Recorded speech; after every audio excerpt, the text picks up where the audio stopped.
இன்னைக்கு பார்க்க போகிறது வந்து ரஷ்யா பற்றி. ரஷ்யா என்ன செஞ்சிருக்காங்கன்னா, உக்ரைனை பலமாக தாக்கியிருக்காங்க. இதுவரை இல்லாத தாக்குதல் இன்னைக்கு நடத்திருக்காங்க. எந்தெந்த பகுதினா, டானஸ் பகுதியில் நடத்திருக்காங்க, சமி பகுதியில் நடத்திருக்காங்க, டினிப்ரோ பகுதியில் நடத்திருக்காங்க. இதில் ஒரு சில இடத்துல வந்து உக்ரைன்கள் வந்து மிக பயந்து பின்வாங்கியதாக தகவல் வந்திருக்கு. அது மட்டும் இல்லாமல் டினிப்ரோ பகுதியில் தங்கியிருந்த வெளிநாட்டு படையினர்கள் குறிவைத்து தாக்குதல் நடத்தப்பட்டதாக ரஷ்யா தெரிவித்துள்ளது.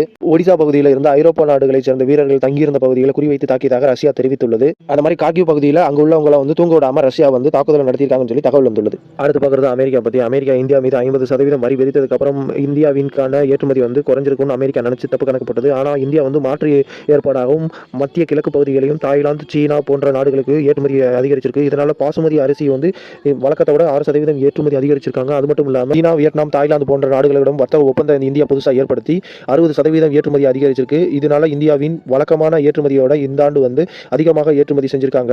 ஆண்டுக்கு 60% இந்தியாவின் ஏற்றுமதி அதிகரிச்சிருக்கு. அது மட்டும் இல்லாமல் 36.38 பில்லியன் அமெரிக்கன் டாலர் வழக்கமான ஏற்றுமதியோட இந்தியாவின் ஏற்றுமதி அதிகரித்துள்ளது. பார்க்கறது வந்து இஸ்ரேலை பற்றி. இஸ்ரேல் என்ன செஞ்சிருக்காங்கன்னா, லெபனான் பகுதியில் ஆளில்லா ட்ரோன் மூலியமா தாக்குதல் நடத்திருக்காங்க. இதில் சாலையில் சென்று கொண்டிருந்த வாகனம் முற்றிலுமா நிலகுலைந்து போயிருக்கு. அது மாதிரி அந்த இடத்துல யார் இறந்தாங்க என்ன தகவல் வெளிவரல. ஆனால் ஒரு சிலர் வந்து இன்ஜூர்ட் ஆனதாக தகவல் வந்திருக்கு.